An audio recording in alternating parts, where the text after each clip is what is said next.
When we invest in ourselves, we all shine. Together, we are Black beyond measure.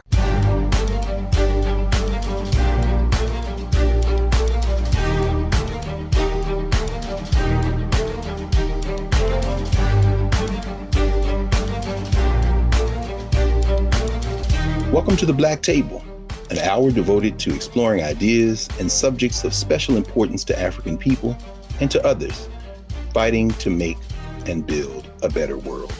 I'm your regular host, Greg Carr, here on the Black Star Network. And today we are, as always, honored to have a guest.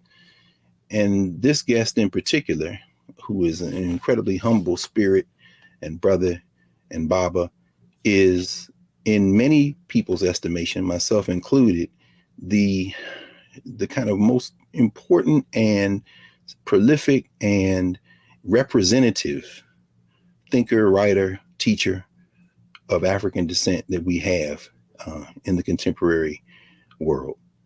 And that is none other than Baba Toyin Falola. He is he's impossible to summarize. I would encourage everyone at the onset to go to this website, toyinfalolanetwork.org. That's TOYINFALOLA network.org. And there you can see just a fraction of his prodigious output. In 2009, that year marked his 100th publication in terms of books, and that was 13 years ago. So there have been dozens of books since. He sits on the editorial board of dozens of journals.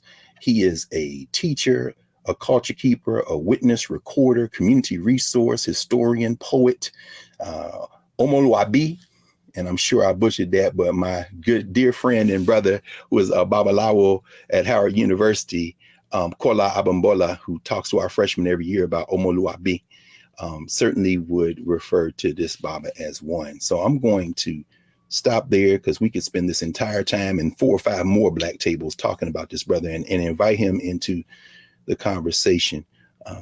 Hello, Baba Falola, Professor Falola. It's so good to have you with us today. Thank you. I'm happy. And let me start this conversation off in the traditional format. Mm-hmm. First of all, paying homage to you because I'm in your space and territory.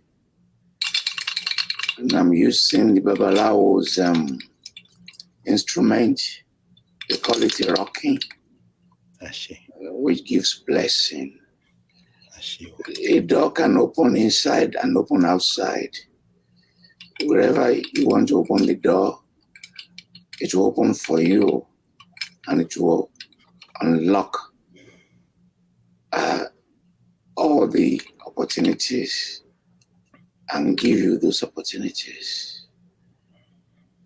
If we come to this world, we pray for old age. May you all become elders. And as you become elders, may you become ancestors. Your wisdom, all of you, will multiply. It will multiply. And whatever you do, we always honor our ancestors. Thank you. I feel. Oh, thank you for opening the way, Baba. In fact, one time I rushed from my class at Howard to get to the Library of Congress because you were there talking about among many other things, one of your books, The Humanities in Africa. Yes. And having watched you open that way there, I want to thank you for doing that for us and this morning as well. And I think about one of your countless number of comrades, brothers and sisters, colleagues, Shegun Badageshin. Yes. Of course, the dean at Howard. And I remember coming into his office when you had sent him a copy of Eshu. Yes. And I said, oh, he did another one. He said, yes, my brother. And so I rushed immediately to get it. So I'm hoping we can devote some time today to your journey. As I mentioned before we started recording, 2 of your books, of course, form the basis of some form of memoir. Of course, A Mouth Sweeter Than Salt and Counting the Tiger's Teeth. And I love the way that you characterize your upbringing and that formative moment in Counting the Tiger's Teeth. And you say, I went through the archive. I read everything, but I was there. And so could you tell us a little bit, since we have the honor of being with you, a little bit about yourself and the context and communities out of which you come? Thank you very much. And I'm very grateful to you and to the generation that gave birth to me. Today, there are 2 fundamentals that shape individuals in Western society. The concept of self-praise. In that concept of self-praise, they claim credit for all of their achievements. Fundamentally, it's not true. It can be exaggerated, as Trump exaggerated it, that his father only gave him 1 million. It turns out not to be true. It can be exaggerated, as Dell, the richest man in my city, exaggerated it, saying that he dropped out of my school after first year, hiding the story that his father was a multimillionaire. And it can be exaggerated, as Bill Gates has exaggerated it, forgetting to tell people that his father was also a multimillionaire. And that narrative, we have to, as we build communities, begin to tell people, you cannot make it without others. Yes. We reflect upon one another as a community. If you grow up in a religious community, they reflect on you. If you grow up in a corrupt society, they reflect on you. And the second issue that is dominant now is the prism, orbit, and womb of capitalism. And in that orbit of capitalism, what the individual is looking for is a series of objects. It's a series of objects. Replacing one toy with another. Replacing Honda Civic with Tesla. These are toys, but not a series of insertions into communities. And it's necessary for me to create this preface because Africans are also falling into this trap. African Americans are also falling into this trap of being self-made and without responsibility to the community and to other people. And that will now take me back to your question, that those two books, if they are read carefully, they are the making of individuals in community setting. And in that setting, you're a product of that community and you transform yourself within the established paradigms of that community. So, and I can break it down, belief systems and the epistemologies underlining belief systems. And what those belief systems do is to accomplish what people do not talk about, cultural cognition. Cultural cognition. There's no brain that is neutral. When you call somebody a racist, it's a cultural cognition. That's the way his brain processes reality. Until you retool that brain. If you say there is no God, there are no witches, you are imposing your rationality on cultural cognition. What societies do is to form in you a set of ideas that become cultural cognition, that drive the way you interpret society, you interpret others, you interpret realities. If you say, I respect elders, that's a cultural cognition of eldership, an elder system. If you say, I love seeing masquerade, it's a belief that transforms itself into cultural cognition.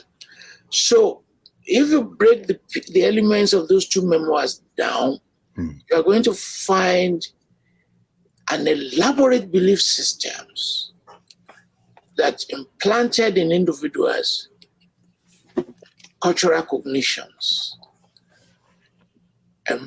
embedding you in communities, defining your responsibilities, defining your concept of belonging, and ultimately, and this is going to be my last point so that you can ask me as many questions. Yes, sir. What holds society together? My society, traditional society, they are held together by two concepts, two fundamental concepts, guilt and shame. Guilt and shame. And until people understand that, they cannot understand Black communities, they cannot understand African communities. Guilt means you've done something that you yourself think is not right, and you imprison yourself, what Westerners call conscience. And that guilt will drive you towards seeking forgiveness, even if nobody catches you. Bear in mind, it's not about legality. Yes. It's not about taking somebody to court. Yes. And second, shame. shame is, what do I do wrong and bad, unethical, to let other human beings not to want to have anything to do with me? Let me use a very terrible example, and you have to forgive me. No, please. It is not illegal to have sex with another person's wife. It's not an offense.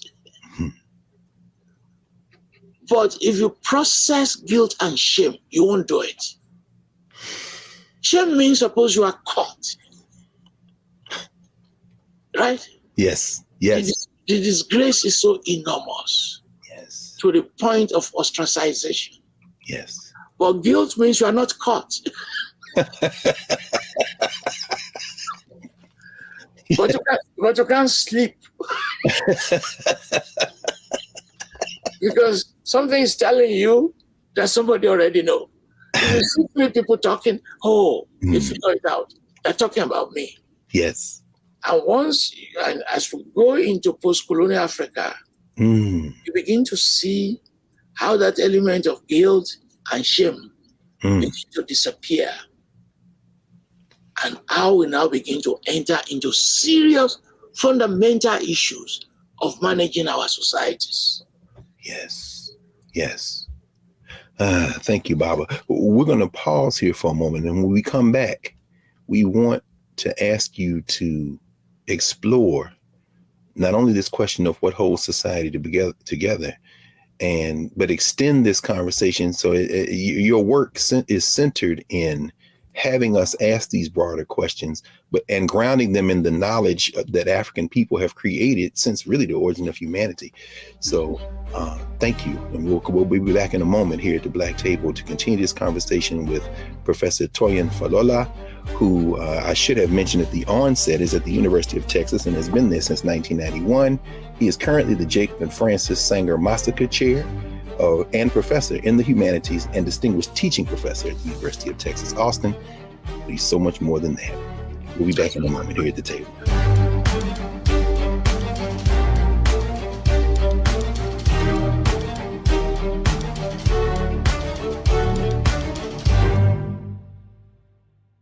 When we invest in ourselves, we all shine. Together, we are Black beyond measure. It's time to be smart.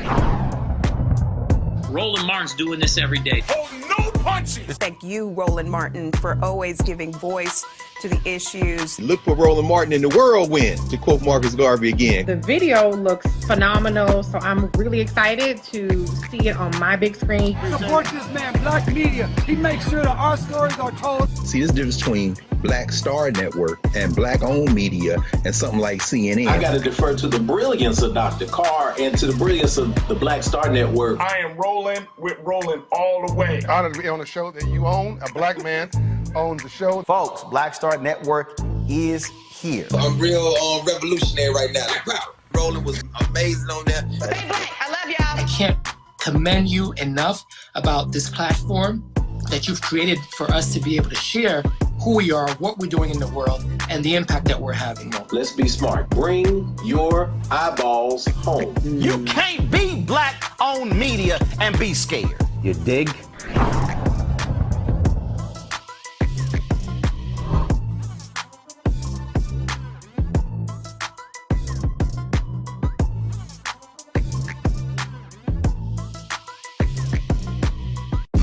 When we invest in ourselves, we're investing in what's next for all of us. Growing, creating, making moves that move us all forward.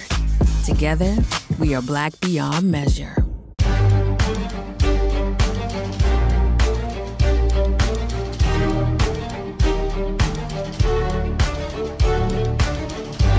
Welcome back to the Black Table. We're here with Professor Toyin Falola. Baba, I think about something that you wrote in your chapter on African philosophies of history in, I think it's Spear's book on African historiography for Oxford University Press. And you said, Africanist historians have convincingly resolved the vexed question of whether Africa has a history or not. However, the question of whether an African philosophy of history exists has haunted successive generations of historians, and realizing that you, of course, came out of Ibadan, in a place that didn't exist much earlier than that in terms of the label that's put on the country we call Nigeria, and realizing that so many of your books are devoted to Nigeria, and not just the history and memory and culture, but the politics. I'm wondering how, if you could share with our viewers your journey, which of course includes University of Ife. I always love saying Ife instead of Obafemi Awolowo, although I understand why it's renamed. But how much of your work grounded in restoring the momentum of our memory? And I think about Hampate Ba and so many others who have worked in this tradition. You know, could you help us understand how we can get at what, before the break, you describe it, not only what holds society together, but what African contributions to resolving that question look like, and how you started on this road that you continue to journey on. Thank you. Thank you. So, and I want to preface this question with tremendous gratitude to organic intellectuals.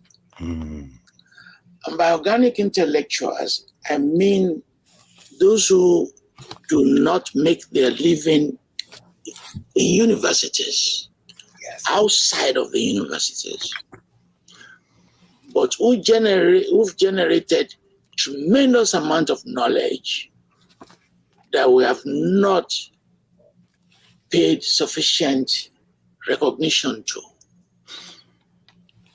And I will start with the most preeminent intellectual of all colors in the last century, W.E.B. Du Bois, the most talented scholar of that century, no question. Whether you are black or white or Asian, is your top 1%. Yes, sir. The very notion of Africa that we use today does not hold to white people or Asian people or to Europeans, but to Du Bois. In a major book, The World and Africa, Africa and the World, where many of the intellectual ideas around Pan-Africanism, the creation of the Organization of African Unity, replaced by African Union, the rejection of the Washington, D.C. definition of Africa. Yes. Aligning North Africa with the Middle East. And that's how they teach in universities. That's how the desk is arranged in D.C. Yes. In which the code they use, Sub-Saharan Africa, Black Africa, is to take out North Africa, move it to Southern Europe. Remember, many of what Spain has claimed as his islands belong to Africa. Yes. And align it with the Middle East. So we hold it to them. We hold to Senghor the recognition of looking at civilization via other methodologies that are not instrumentalists. And we hold to a cluster of intellectuals, Marcus Garvey, Blyden, Johnson. What do we hold to them that forms the template of this conversation? I have labeled it the epistemology of self-assertion. Yes. The historiography of self-assertion. Blyden, Kenyatta, Senghor. Article turning culture, our food, our clothes, our languages, our skin color, into a constellation of ideas and philosophy that led to what we call cultural nationalism. And in that cultural nationalism lies a very foundation of many of our major intellectual thought. And when you now throw in Cheikh Anta Diop, yes, he moved beyond cultural nationalism to what I call the assertion of nationalism. assertive nationalism. Yes. In that assertive nationalism, convert Africa into your core belief system. Reject notions of inferiority. And you now combine those assertiveness and culture to produce combative nationalism. And that combative nationalism, you find it in all the civil rights movement. Black Lives Matter. Because Black Lives Matter is about self-assertion. The assertion of blackness, which you now instrumentalize and weaponize, not only to produce knowledge, but to relate that knowledge to specific projects of overcoming domination, overcoming exploitation, overcoming insults, overcoming abuses. We cannot thank them enough. Yes. In fact, I've written proposals saying we must name a university after Du Bois. We must name a university after Marcus Garvey. I was very delighted when they changed the name of the University of Dakar to Cheikh Anta Diop University. Indeed. And that by itself is a recognition of our debts that we can never fully repay. We can never fully repay it. Yes. Even when we try, that debt is too big for us to fully repay. Well, Baba, I'm sorry. So that's my own starting point. And you make this point, Baba, over and over again in your written work and your teaching and your consultancies. While you do have an academic home and have had several, it isn't the place that you confine yourself to. I'm thinking about, even as we get into the next segment in a few minutes, the book, Decolonizing African Studies, when you talk about this question of the struggle to incorporate the uniqueness of African scholarship in global epistemology through pluriversality. But you are very, among so many other things, determined to bring all of those debts forward. And particularly when it comes to think about the archive, for example, I think in fact, in Counting the Tiger's Teeth, I think what you say, looking only to the archives and not to that community, the community of humanity, is like looking for a black goat in the dark. We have to bring the community forward. And when you talk about decoloniality, and you've mentioned Senghor, of course, and you mentioned Edward Wilmot Blyden, this text engages the full range of our people, whether it be Oyewonke Oyewumi on gender, and you talk about LGBTQ issues and the challenges which lay before us, Walter Rodney, and so many others. I guess maybe the final question for this section, and then we'll come into the book itself. And you've already laid the foundation, obviously gesturing toward so many things you write about in the book, Black Lives Matter and other things as well. In addition to that, your practice, Baba, I mean, given your continued youth and strength, it is difficult to see how you maintain this pace. You write at the beginning of Decolonizing African Knowledge that you are always awake, you are working 7 days a week, 18 hours a day, and you're in constant conversation. How important is community even to your practice, your representative practice as a scholar, as a teacher? Is that partially what sustains you, in addition to, of course, the spirit, the great spirit that we, animates us all? So if you accumulate everything I do, it's for public good. Where I pose the reality of my existence is, what do I hold you, not what do I hold myself. Now, if you work for other people, you don't get tired. You understand? You get tired if what you are doing is, I'm waiting for my salary at the end of the month so that I can go on vacation. You'll be tired. And you will always be tired. Yes. But I started these Toyin Falola interviews, which attracts millions of people. It's a lot of work. But I conceive it as working for the public. The follow-up to this book, this is, by the way, this is just volume 1 of 2 books of the same size. Yes, sir. Because the second volume of this, I call it Edible Studies. The concept of edible studies is when you write an essay, when you teach, why don't you convert it, just as you convert your plantain into dodo and your rice into jollof rice, why don't you convert it into what members of the audience can eat? You understand? Yes. And in that concept of edible studies, I laid out, it will be 700 pages long, how if you do not pose a question, this my essay, this my classroom teaching, and I'm not using edible in terms of capitalism. I'm using it in terms of how ideas becomes practice, and practice elevates us as a people, as a community, as a leader. I know we are running out of time for this segment, but I will end with a short anecdote. Yes.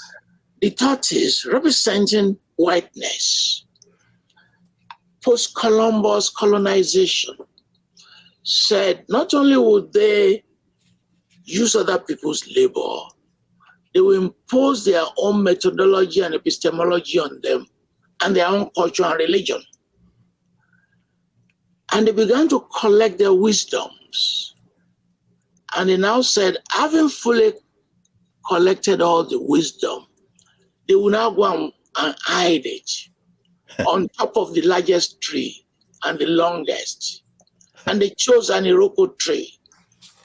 And they asked the tortoise, go and hide this knowledge on top of the tree. The tortoise put the knowledge in a big basket, put it on its back, and as it's trying to climb the tree, it keeps falling down. He will climb the tree with all the knowledge halfway, with the luggage in his front that is carried, it will fall down. Yes. And then he fell down again, and the snail came. And the snail said, tortoise, when you want to climb a tree with all this wisdom, there's a way you want to carry it so that you don't keep falling.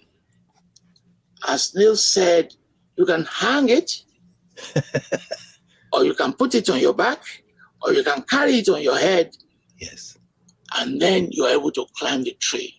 And the tortoise, now representing the white person, became so angry that so it's not possible to carry all the wisdom of the world. Let me return this wisdom back. That is what you do. That is what I do. That our entire wisdom could not have been stolen. Our entire wisdom could not have been withdrawn. Our belief system, our epistemologies, all of them could not have been buried. What you and I do, and my listeners, is to do epistemological rescue operations. And now convert it to value, to create societies that would create its own autonomy and its own independence of thought and practice. Thank you, Baba. This is a perfect segue as we enter our third segment to talk about this question of how we go about that practice in this massive volume that we know is now one of 2. And now we know to anticipate being able to engage this in form of edible knowledge. So we'll come back in a moment with you, Professor Baba Toyin Falola, to discuss Decolonizing African Studies and how you go about this work of unlocking and sharing this knowledge with all of us and with ourselves. So we'll be back in a moment here at the Black Table.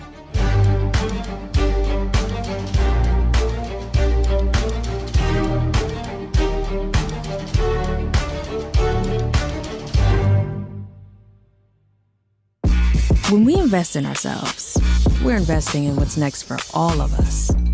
Growing, creating, making moves that move us all forward. Together, we are Black beyond measure.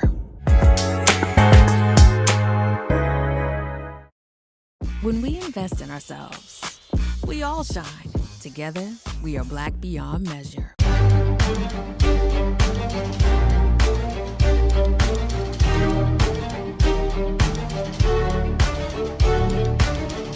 Welcome back to the Black Table here on the Black Star Network.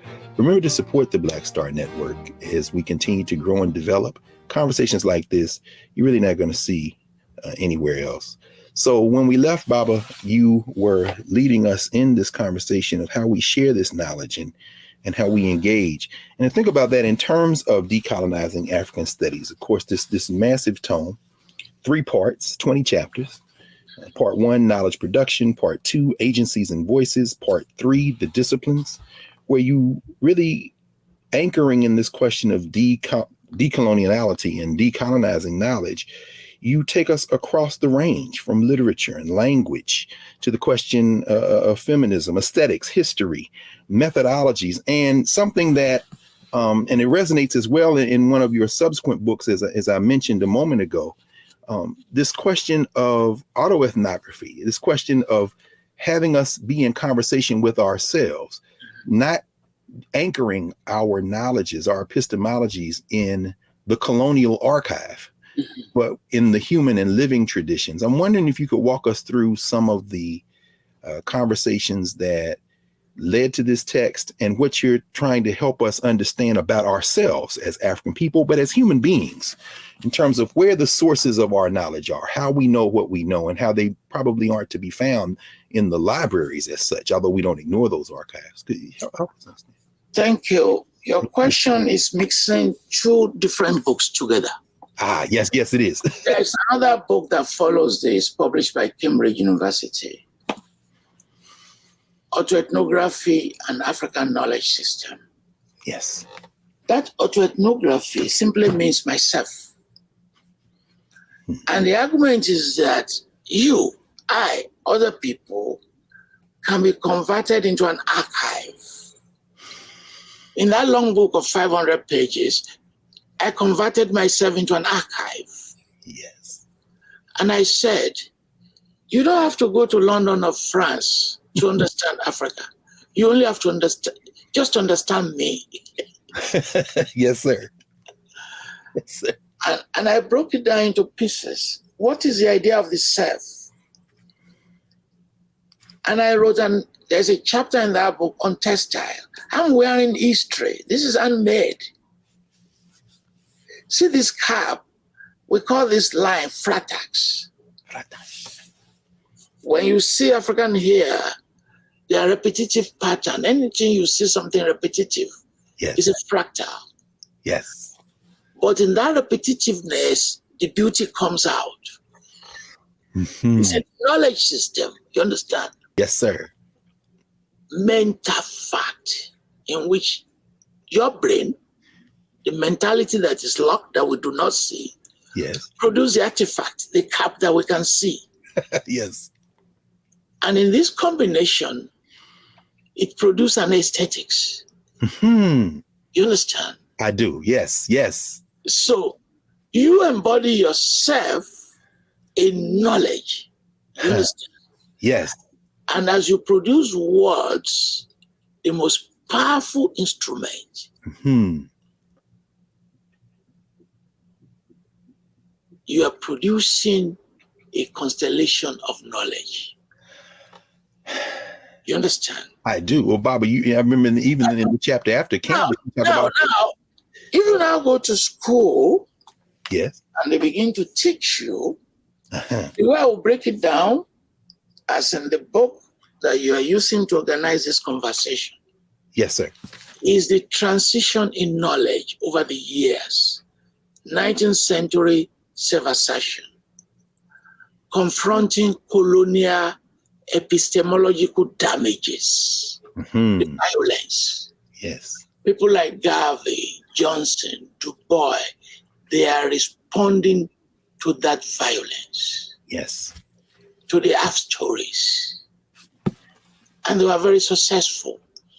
And then after the Second World War, 1950s and 60s, the need to do liberation movements, Nkrumah, Du Bois, liberationist knowledge, Padmore, MCCA, the African Nationalist Congress, BICO, Black Consciousness. All these were knowledge around Pan-Africanism, nationalist liberation.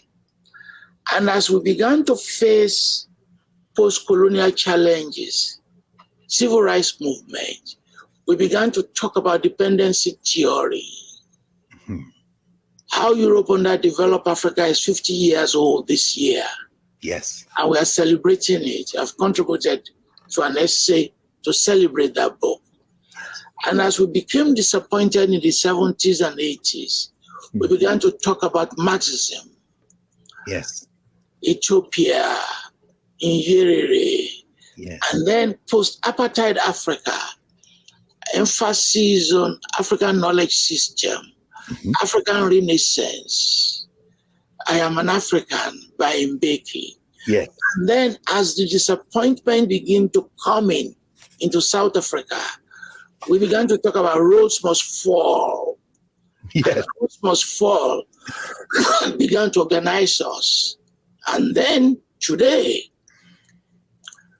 we have George Floyd, the Black Lives Matters, and the re-emergence of radical Black thought. Ah, interesting. Universities are responding to that now. Yes. This is now hiring Black intellectuals, making some of them deans here, deans there. There's going to be a backlash in the years ahead. But you will see the genealogies of all these ideas. And if there is time, I will accumulate for you what a newer generation has done differently from my own generation. So you do see a difference between this new generation, something qualitative, a qualitative difference. Both of them, and you see it in the Black Panther movie. And the forthcoming one, Wakanda. Yes. These are intellectual projects. Interesting. You understand? I do. Well, the Black Panther and Wakanda that is forthcoming, they are the jujuization of intellectual thought. Black Panther is basically juju, you understand? It's juju. Now see, this is going to be hard for some people, Pablo, because you mentioned juju. I mean, I'm thinking about even in the second book, Decolonizing African Knowledge, that chapter you do on Yoruba hair art and the agency of women. We have been trained, as you write so often, to look to the academics for the cultural messaging, when in fact it is the people that are creating. So people are very critical of Black Panther, of Wakanda, but you're helping us understand that spirit, that hope, which you say in another writing, is not a scientific concept. That's really the source. When you say juju, you're gonna scare some people today, Bob, I'm afraid. Is it juju? The spirit, though, I mean, and that's not to be found in the university, huh? It's our people. Yeah. So then, okay, you know what? I knew this hour was going to go quickly, but I know we have about a minute left in this segment. I'm hoping that perhaps in this moment, and then we'll spend the rest of our time together, really exploring what you're raising here. I'm hoping you can help us understand how these communities that are the sources of our epistemology, of our knowledge, really, how even when we try to explore it in terms of the academy, our challenge remains that we are presented with, and I think you write it somewhere, that modernity has been defined for it and presented to it in a fragmented manner. How do we bust through that? I'm thinking this is something that one of your colleagues, Sabalo Dunlovu Gasheni, in Epistemic Freedom in Africa, quotes you on that. We face this. How do our students push past that when they try to bring themselves into the classrooms and it's fragmented? Please go ahead, Bob. So I'm proud of these young people. I'm really, really very proud of them because they've done what you and I have not been able to do. In three dominant arenas, they are preeminently successful, far more than your generation, my generation. the capacity to create original stories that led to the creation of the second largest movie industry in the world, Nollywood.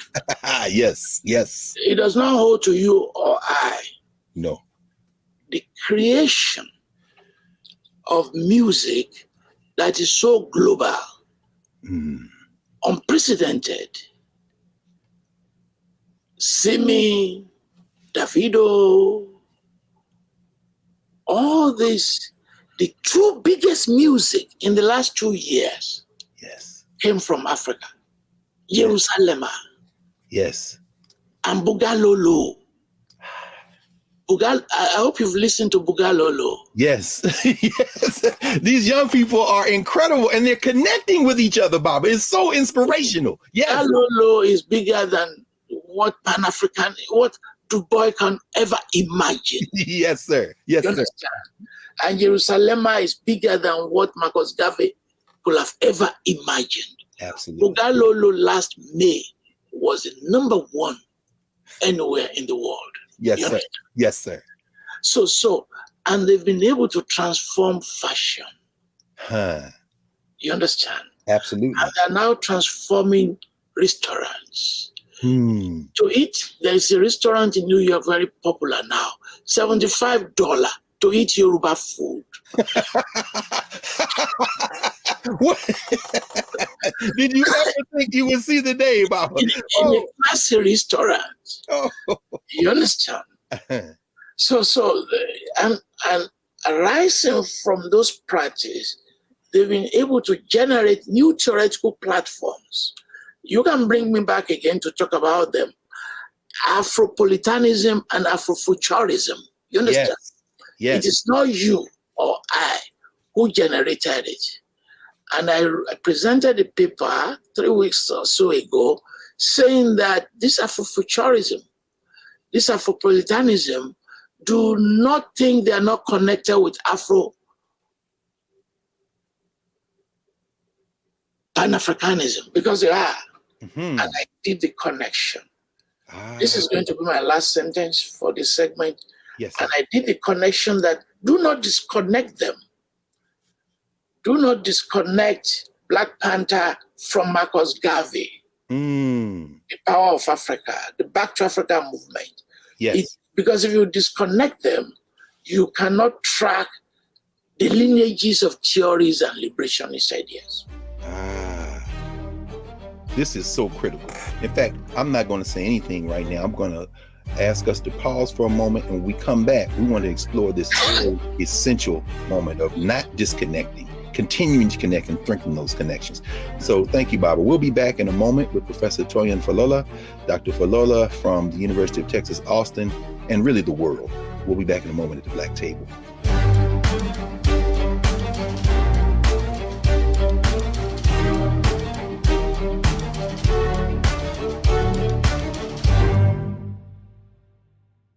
When we invest in ourselves, we all shine. Together, we are Black beyond measure. Over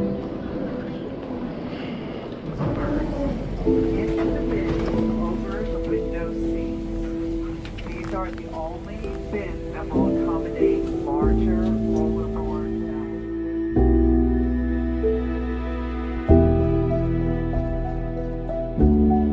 They put 10 in here? 10, and you don't come out till you die. And you eat him, you eat 10. Oh my God. So what?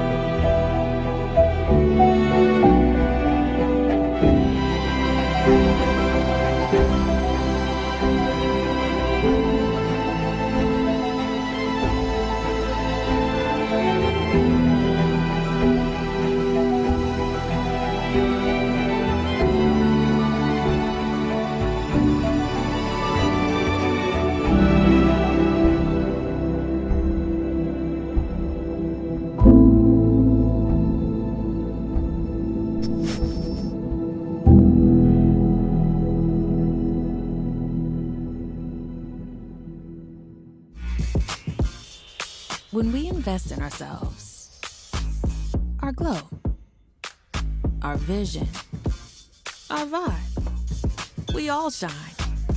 Together, we are Black beyond measure.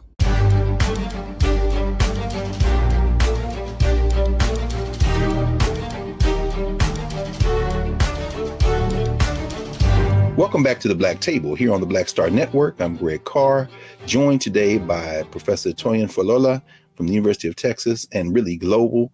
We're so glad, Baba, that you said we can invite you back, because we certainly are. We don't want to prevail upon your time. You're constantly working and moving. When we paused, you were talking about not disconnecting, particularly the movement of these young people that have really taken the world and really kind of strengthen these connections, but connecting them to this long arc, this lineage you mentioned. I think about the Ethiopian filmmaker Haile Gerima, who talks about the fact that people cannot be colonized, cannot be the victims of imperialism if they have this continuity. And so a lot of your work that we use, I'm looking at key events in African history that you did. One of your more recent co-written books, United States and Africa Relations from Yale University Press. You know, we use your work in the classroom to help particularly young people who have these unbroken cultural continuities develop an awareness of historical memory and knowledge. How important is that to strengthen the continuities that you've been talking about today, Bob? Knowing the history, having that memory restored. Very good. So we have been people on the move. Bantu migration from Cameroon to Southern Africa. Mm-hmm. The Yoruba say that a human being is like the water in the sea. It keeps moving.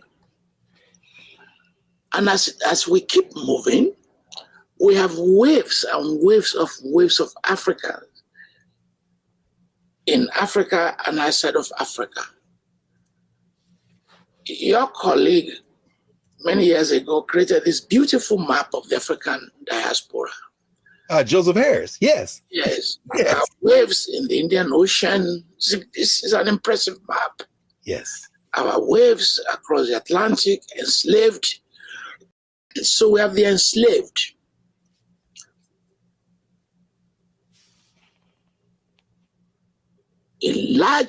Could have been the largest dominant population in the United States.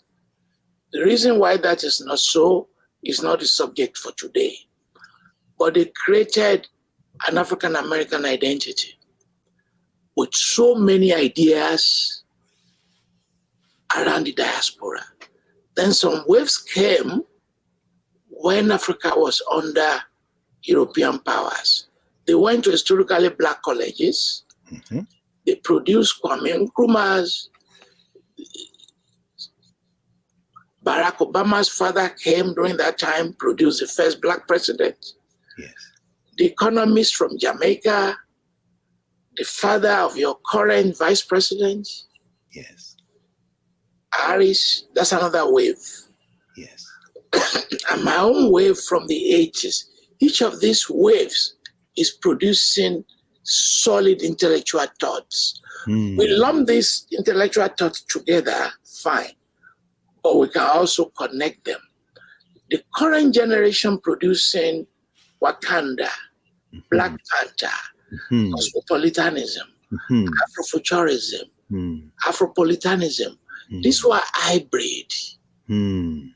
Your children, my children, children of immigrants who have never been to Africa or who know about Africa. It's true. They are producing enormous ideas. And my own speculation today is that in 20, 30 years, it is this generation that will be winning the Nobel Prize. Say, France won the World Cup and claimed the World Cup, but 9 of the 11 players are black. Yes, yes, yes. You combine all if you racialize the medals in the Olympic. Yes. Oh, of course. Instead of calling them US. That's right. France. Yes. The largest winners of the medal are black.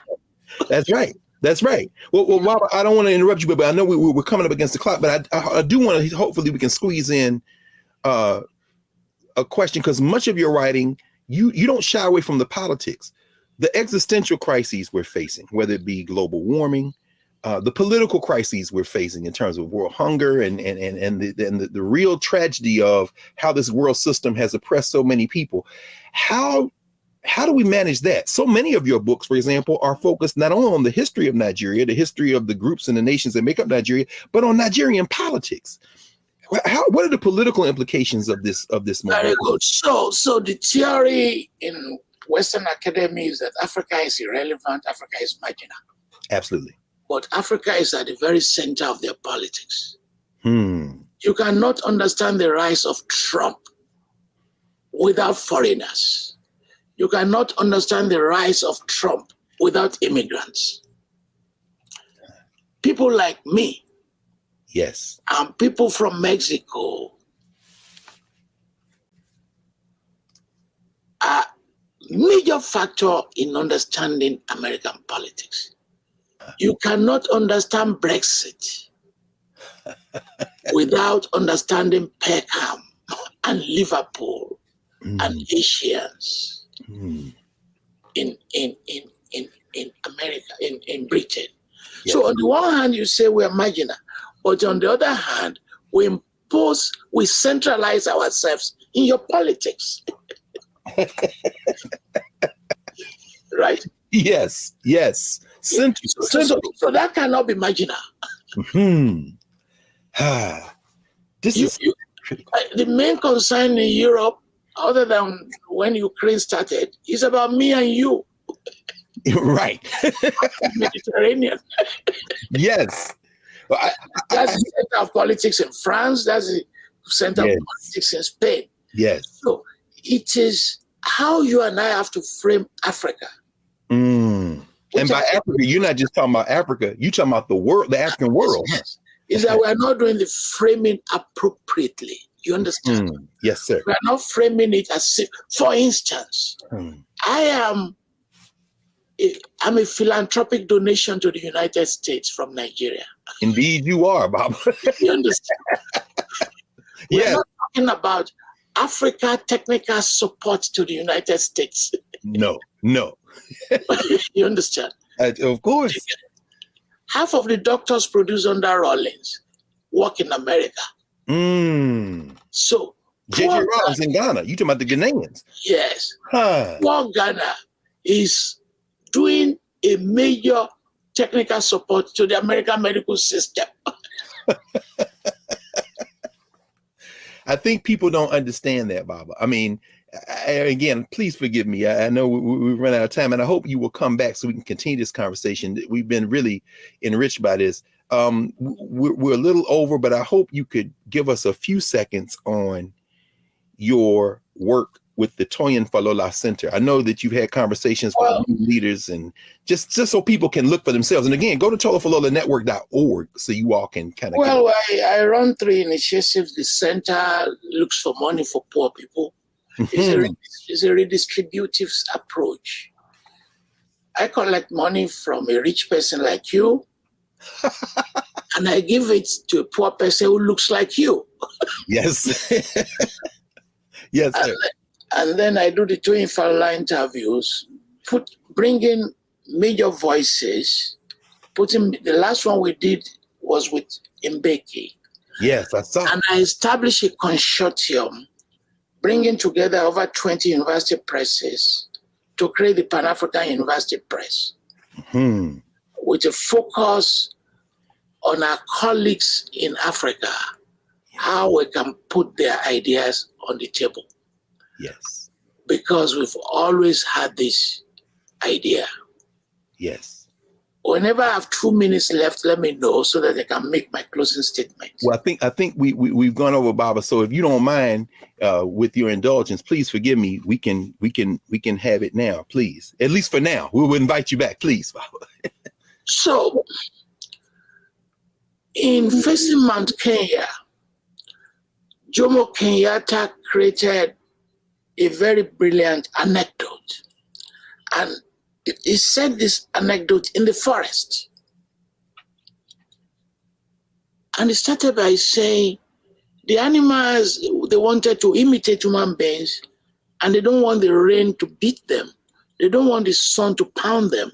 And they said, why couldn't they build houses and live like human beings? Instead of, they've been using trees and caves. And Fox built a house. And he did a housewarming party. And the animals were invited. And the tiger loved this house.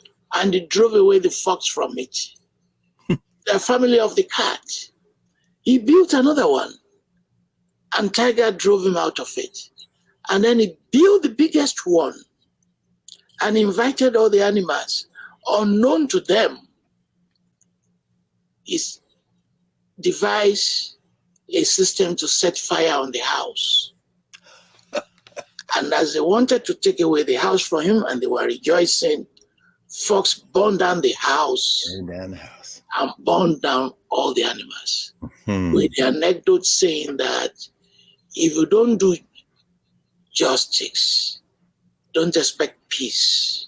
If you don't do equality, don't expect peace. So our writings, programs like this, are not just talking about epistemological ideas.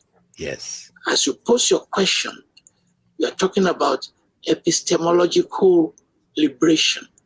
Yes. Which will lead us into where we started from by our organic intellectuals, self-assertion and autonomy to create freedom and uplift ourselves as Black people. Thank you very much.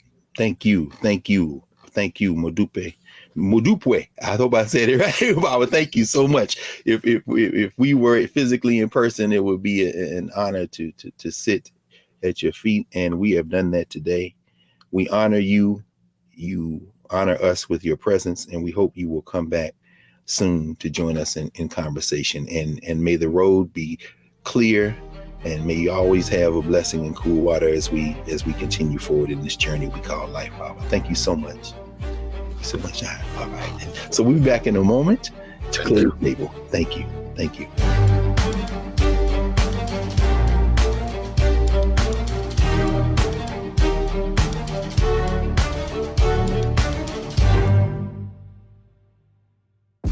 When we invest in ourselves, we're investing in what's next for all of us. Growing, creating, making moves that move us all forward. Together, we are Black beyond measure. Hi, I'm Dr. Jackie Hood Martin, and I have a question for you. Ever feel as if your life is teetering and the weight and pressure of the world is consistently on your shoulders? Well, let me tell you, living a balanced life isn't easy. Join me each Tuesday on Black Star Network for A Balanced Life with Dr. Jackie. We'll laugh together, cry together, pull ourselves together, and cheer each other on. So join me for new shows each Tuesday on Black Star Network, A Balanced Life with Dr. Jackie.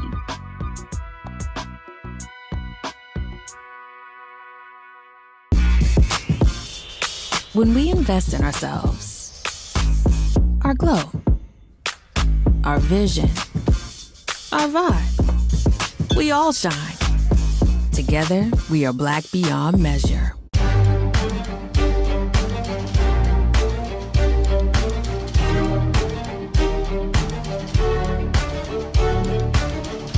Welcome back to the Black Table here on the Black Star Network. Remember to support the Black Star Network. I'm your host, Greg Carr. And we spent today's session with one of the most remarkable human beings that we share the planet with, Professor Toyin Falola from the University of Texas, Austin, but more importantly, one of the really leading lights in the world. And he reminded us of what we should focus on to hold society together.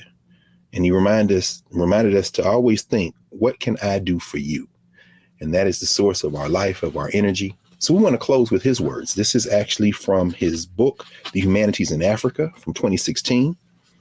And Professor Falola says, the final intellectual products of African scholars, even when they combine localism with globalism, will be a distinguishable autonomous hybrid that is African in its imprimatur. Thus, we become the center of knowledge, not its periphery. We originate as well as adopt and adapt, and in the end, we will invent as well as renew We create an African universalism in the context of multiple universalisms.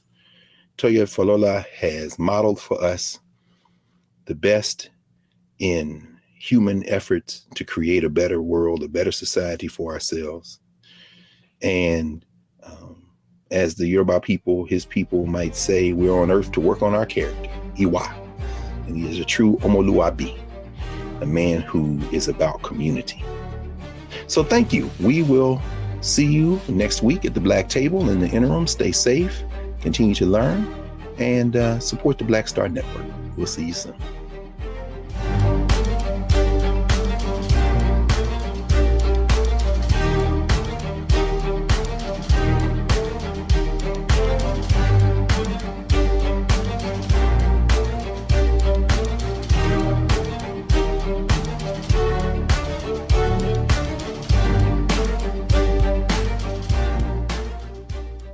When we invest in ourselves, we all shine. Together, we are Black beyond measure. Folks, Black Star Network is here. Hold no punches. I'm real revolutionary right now. Support this man, Black Media. He makes sure that our stories are told.